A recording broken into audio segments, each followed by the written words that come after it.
Activity 1.3 इसे कह रहे थे आप तारीख कितनी बेटे आज, और ये उसने कर दी 23 और हमने भी कर दी 23। ठीक है, हाँ ध्यान दीजिए सभी इधर।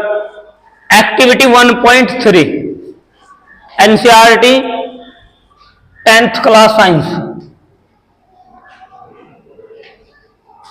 1.3।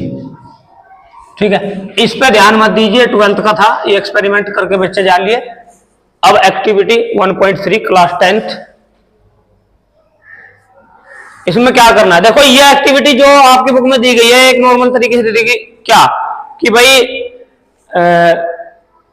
हाइड्रोजन गैस कैसे लिबरेट होती है, लेकिन इसमें कई सारी बातें छुपी हुई हैं। जो आपका इस फर्स्ट चैप्टर जो है केमिकल रिएक्शंस एंड इक्वेशन, और जो नेक्स्ट चैप्टर है एसिड एंड बेस, उस एसिड एंड बेस के चैप्टर की भी कुछ बात इसमें है। कैसे, जैसे कोई भी आपको सॉल्यूशन दे दिया, आपको पता नहीं कि भाई ये एसिडिक है न्यूट्रल है कैसा है, तो उसका एक तरीका होता है कि यदि आप किसी एसिडिक सॉल्यूशन में कोई एक्टिव मेटल यदि आप डाल देते हैं उसमें, तो वहां से हाइड्रोजन गैस लिबरेट होती है, साल्ट बनता है। ठीक है, तो ये एसिडिक कैरेक्टर को शो करता है कि यदि कोई भी एक्टिव मेटल आप कहीं किसी भी एसिडिक सॉल्यूशन में डाल रहे तो वहां से हाइड्रोजन जो गैस है वो लिबरेट होती है, तो आप पहचान लें कि जो हमें दिया गया सॉल्यूशन है वो एसिडिक कैरेक्टर का है।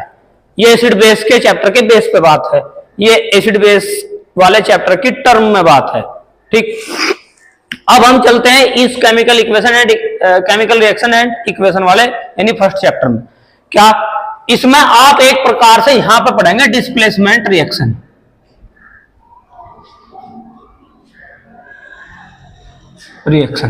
ठीक है भाई, डिस्प्लेसमेंट रिएक्शन क्या होती है, ऐसी रिएक्शन जिसमें मोर रिएक्टिव कोई भी एलिमेंट, मैं मेटल की नहीं बात कर रहा क्योंकि मैं इसमें ओवरऑल बात आपको बता रहा हूं, कोई भी more reactive element less reactive element को डिस्प्लेस कर देता है। ठीक है, ये सब जगह लागू होगा, लेकिन अब हम एक्टिविटी करेंगे तो हम यहां पे क्या बात करेंगे कि यहां पर more reactive metal less reactive hydrogen को एसिड से डिस्प्लेस कर देती है। मोर रिएक्टिव मेटल यहां पे हम जिंक लेते हैं, देखिए, और जिंक के ग्रेन्यूल्स यानी छोटे छोटे दाने, या पीसा हुआ जिंक भी ले सकते हैं। यदि आपने पीसा हुआ फाइनली डिवाइडेड बोलते हैं, पीसे हुए जिंक ले लिया तो उसमें रिएक्शन बड़ी तेजी से होगी। अब पीसे हुए जिंक में रिएक्शन तेजी से क्यों होती है, इस चीज का पता आपको लगेगा क्लास 12th में। अभी आप जिंक ग्रेन्यूल्स का ही यूज कर लो, यानी जिंक के छोटे छोटे दाने। तो आपने जिंक ग्रेन्यूल्स यहां पर लिए, Zn लिया और इसको डाल दिया, कहा इसमें आपने ऐड किया बाहर से डाइल्यूट एसिड, एसिड लिया हमने H2SO4। तो आप यहां पे देख पा रहे हैं कि जो जिंक है ये मोर रिएक्टिव है, होती है या नहीं होती है, ये तो पता है आपने, एक्टिविटी सीरीज भी हमने आपको बताई है, रिएक्टिविटी सीरीज कह लो चाहे इसको। तो ये हो गई मोर रिएक्टिव। और हाइड्रोजन जो होती है वो होती है लेस रिएक्टिव। तो यहां पर ये इसको डिस्प्लेस करेगी या नहीं करेगी, करेगी, और डिस्प्लेस करने के बाद ये एक साल्ट बनेगा ZnSO4 जिसको जिंक सल्फेट हम कहेंगे। ठीक, साल्ट जिंक सल्फेट, और साथ में यहां से लिबरेट होगी हाइड्रोजन H2 गैस। दो बातें बता दी आपको। पहली बात क्या, एसिड बेस के कॉन्सेप्ट में क्या, यदि किसी भी सॉल्यूशन का आपने एसिडिक कैरेक्टर डिटरमाइन करना है तो उस सॉल्यूशन में यदि वो एसिड है तो उसमें आप कोई एक्टिव मेटल डाल दो तो वहां से हाइड्रोजन गैस निकलेगी, समझ रहे।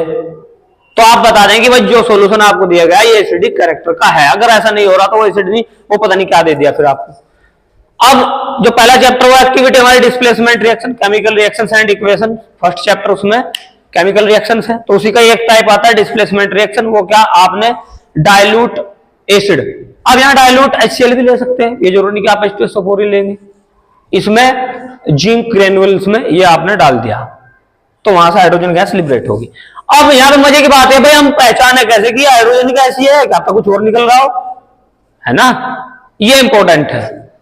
गैस निकल रही है ये इंपॉर्टेंट नहीं है, इंपॉर्टेंट ये है कि वो हाइड्रोजन ही गैस है, कैसे पता करें हम। तो यदि मैं इसके पास एक जलती हुई तिल्ली लेके जाऊं माचिस की, इस गैस के पास टेस्ट ट्यूब में, तो ये एकदम, अब जो हाइड्रोजन होती है वो हाईली कंबसेबल होती है। हाईली कंबसेबल मतलब उसे जरा सी भी कहीं से चिंगारी दिखाई दी और आसपास ऑक्सीजन, तो तुरंत एकदम भट्ट जैसी एक्सप्लोजन कर देगी। अगर लार्ज क्वांटिटी में है धमाका करेगी, एक्सप्लोजन मतलब धमाका। अगर थोड़ी बहुत है तो जैसे टेस्ट ट्यूब में आप करेंगे तो हल्की फुल्की हाइड्रोजन गैस निकलेगी और वहां आपने कैंडल दिखाई, बर्निंग कैंडल या जो मैच स्टिक है वो जलती हुई लेगी, तो उसमें से पॉप साउंड आएगा, एकदम पॉप ऐसे सुनाई देगा। अब उसे ही करके हम अभी देखते हैं, ठीक है। तो यहां से पॉप साउंड आएगा, ठीक। कब? जब इसके पास आप जलती हुई ये तिल्ली माचिस की लेकर जा रहे हैं, ठीक है। माचिस की तिल्ली सही बना दी, ठीक है। तो ऐसा करके देखो अभी आप एज इट इज, देखो कि क्या वास्तव में ऐसा होता है या नहीं होता है, ठीक है भाई।